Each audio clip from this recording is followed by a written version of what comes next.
They make up half the population, but as these girls grow up, their voices seem to disappear. Just over 1 in 5 MPs are female, and this election could change the face of Parliament. Launching their Women's Manifesto at a South London nursery, Labour say 2015 will be a breakthrough. They've selected female candidates in 53% of target seats. We're hoping that after the general election we'll have 150 Labour women MPs, and I think that's important. It not only changes the face of Parliament, so you don't just see only men sitting on those green benches, it actually changes the agenda as well.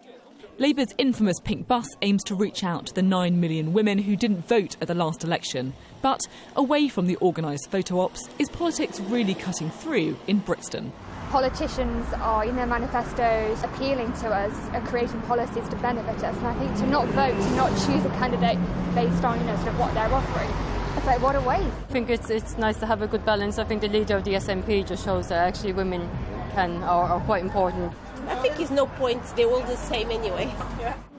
After May's election, more women than ever are set to make it through the door into Parliament.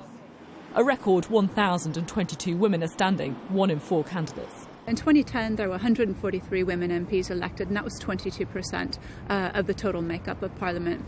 Now, the Electoral Reform Society has suggested that we'll get to 30% women MPs. So that's a significant increase.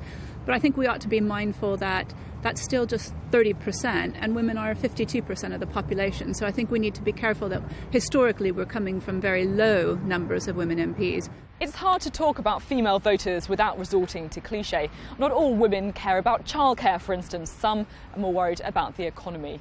But if you're dealing in generalisations, then women are more likely to be undecided. And that is why they matter to politicians. Female voters were at the centre of this week's party manifestos, with the Conservatives doubling free childcare, the Lib Dems pledging use it or lose it shared parental leave, and UKIP promising tax-free childcare for the under-12s. But I think it's about creating the right kind of environment to encourage women to say, this can be for you. Many women juggle family life. They've come from professional careers themselves, where the professional working day is slightly different to the, life of being an MP, where not only do you work in Parliament, but you have to manage constituency life, and you have to manage 2 bases, your Westminster base as well as your constituency base, and you've got to juggle all of that. There will be progress at the election, but it will be a baby step. At the current rate of change, a child born today will be drawing her pension before she sees equal numbers of men and women in the House of Commons. Sophie Ridge, Sky News, South London.